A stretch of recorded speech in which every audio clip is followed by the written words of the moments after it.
Mən miyəm vicdanı məstəki satan? Yaxamdan əl çəksin bu qara böhtan. Ellərin babada uçan bir quşam, biraz da vaxtından tez doğulmuşam. Könüldən demişəm, deyirəm bunu. Töhmət almamışam ömrüm uzunu, indi bu böhtanlar mənə qar gəlir. Ağarır saçlarım, ömrüm gödəlir. Qapımdan əl çəksin qara bulutlar. Qapımdan əl çəksin qara bulutlar mənim.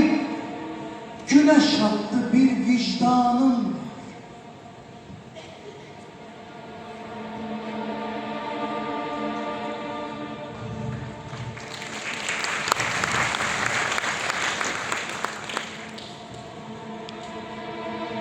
Mənim bu dünyada bəlalar çəkən, nakişi, naşükür insan elindən. O hangi vicdan ki ağlar, ayam, gündə bir don geyən dövran elindən. Olmamış qüdrətim, darğınam çoxdan. Unuttum varlığı, dönmədim yoxdan. Fələklər tac saldı mən atan oxdan, çıxmadım bu qanlı meydan elindən. Sürüm işlə durmadan bir an, səni vəhşətindən feyz alan insan.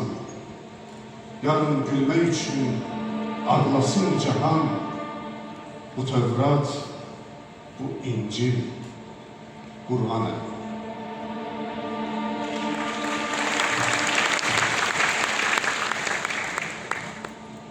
Akşamdan beridir könlümde yine hisli fırtınalar, kasırgalar var. Çok da uymuyorum gönlüm diyene. Gözlerim her şeyde bir hikmet arar. İçim dalgalanır sanki bir deniz. Ben bu dalgalarla kucaklaşırım.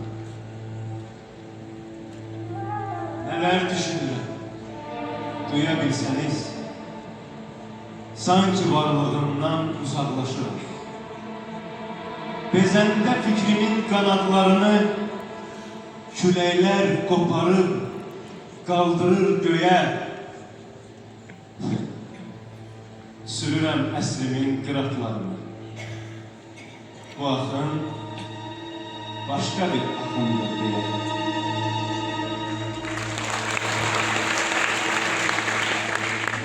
Hayat, o çok zaman görünür iğrenç. Bu sahnede min bir qanlı perde var. Sen bu çetinliğe düşsen de, ey genç, içinde saklanan kudrete yollar. Zaman, o amansız, katil bir düşkün, bazen dünyaları döyer şiddetle.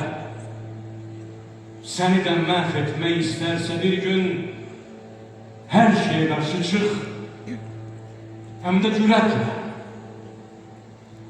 Cüret, odur bizi güldüren her an. Cüretsiz bir hayat mahvolur inan. İşte bu düstura öğrenip de sen er oğlu er kimi tab et belaya. Ben bu sözlerimle ne dedim değilsin. Çırpın füglere, koş itilaya. Ey genç, saadeti bir hayal bilme. Ne olursa olsun ancak eğilme.